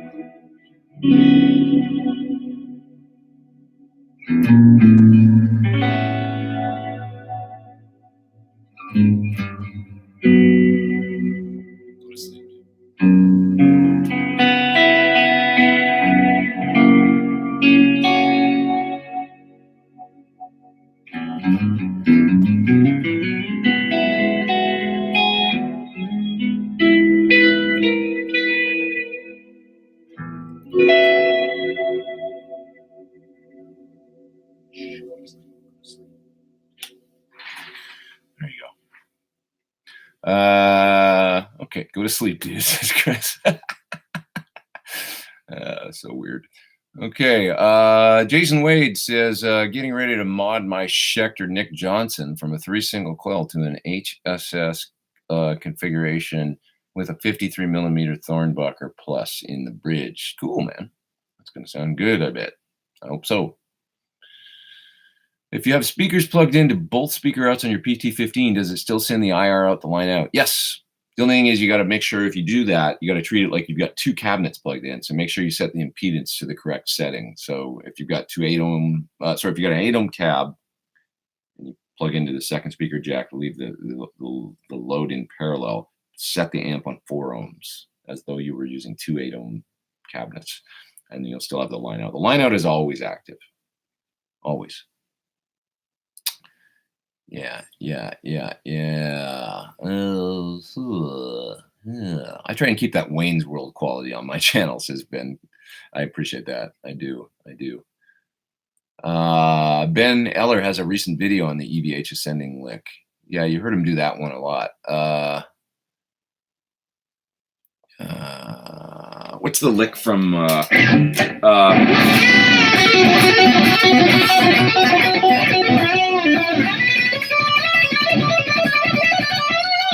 I like that one too.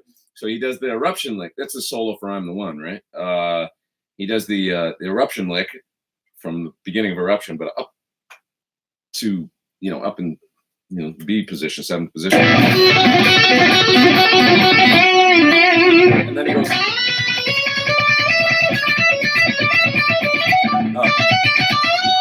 Great lick. It's hard to get that.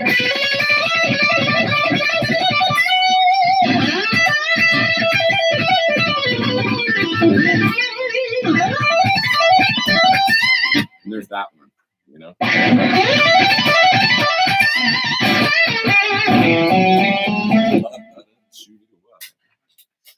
that.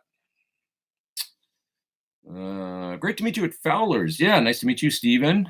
Ryan Fowler's. Thanks for signing my Thornbucker. You bet, man. Is the song going to make PT3? It is killer. Which one? Oh, the song from the clinic. Geez, I don't know. I hadn't thought about that. That's a good question. But nice to meet you there. Nice to meet you at the clinics. Always good to meet people out there. I got to split pretty soon, guys. It's 1:13. I'm going to go till 1:20, and then I got to go because I got so much to do before I leave tomorrow morning. Simto says he wants a pair of Thornbuckers for his DG335. That's a cool guitar. I'd like to put a set in mine too, actually. I have one as well. Okay. Love how Pete Thorne's making shreddy face while shredding, and my last teacher used to do the same. I wonder what EVH is doing right now. He's sitting about. My guess is he's sitting about. I don't know. Let's say it's 10 miles from here. Not even. It's 8 miles from here. Less maybe. And he's probably having a nice chill Sunday on the couch. That's my guess. No, I don't know. But that'd be my guess, actually. Okay. I could listen to you play Van Halen all day, says JR. I love the good Van Halen licks. All right. Would I consider doing a review of the Strymon Iridium? I was asked about doing one, and then I never heard back from them. I said, sure, and then they never got back to me. Pete says, did Eddie show you any licks? He never showed me any licks, but I tell you something. I went to his place once when he was playing when I got there. And it was so friggin' cool because I got up there and I could hear guitar screaming out of 5150 out of the studio. And I was like, oh, and you get that, like that electric charge, and I was like, no way. And I walked up to the door and he was standing in front of the console playing, and he didn't stop. And he nodded at me, and then he just kept playing, and the guitar was ripping loud coming through the mains, the speakers. And he was playing some killing stuff, and he did some things that I've never seen him do before. And he leaned over to me and he goes, have you ever done this? You ever slide harmonics? And he hit a harmonic and he slid, and it changed the pitch of the harmonic. And I'd never seen anybody do that. And I was like, no. And he just kept playing and playing, and he played for like 10 minutes and he just didn't stop. And I got my own personal like Eddie Van Halen guitar solo right in front of me, and it was amazing. And I just was like, oh God, it was a magic day, really, just for that very reason. It was so cool. The other thing he did that was so amazing was he had a white Wolfgang with he was playing that, and it didn't have a tremolo on it. It had the Drop to Hell tailpiece that never, I don't know if it ever came out, but it was like a one lever thing on the low E string, and you could flip it and go to a different pitch. So it was like kind of like a detuner, but it, instead of just going down a whole step, you could set it to go to whatever you wanted to. So you, for example, low B or something. And I was like, I don't remember if I mentioned it, like, what does that thing do? Or if he just did it, but he'd written stuff with it. And I didn't really understand what it is. So I just explained it to you guys. And you're like, okay, well, okay, that sounds interesting. But no, it was like, it had this lever on it that would change the pitch of the string, almost like a whammy bar that went to a specified pitch. And he played stuff with it that he'd written with it. And he was playing, and so it was like he was playing some riff, I don't remember what it was, but it was like, and he was like playing it like he used to play the Transfram or whatever, and I was just like, oh, fuck, that's so cool. Like, and it was like that innovator guy that everybody knows and loves, and he was doing it right in front of my face. And it was like, I don't know, it's like guitar religion, man, for me. He's my guy, so it's so cool. So he didn't really show me licks per se, but he did that, and it was, as you can tell by the way I'm talking about it, and I was so jazzed. It was magic. So anyways, what else? Stealth Parrot says, that's cool. It was so cool, man. It was really cool. Yeah, it was super cool. JG Hill Drums says, thanks, Pete, for your time. First time on here. See you again from North Carolina. Take care, man. If you're leaving, I got to go too, actually, in 2 minutes. So I'm going to split here pretty quick. But Music Therapy Laz says, you might consider putting a bridge Thornbucker in his Tele Modern player. Must check if it fits. Yeah, it should. It should be no problem with both the ears and the 50 or 53, depending on the spacing on your bridge.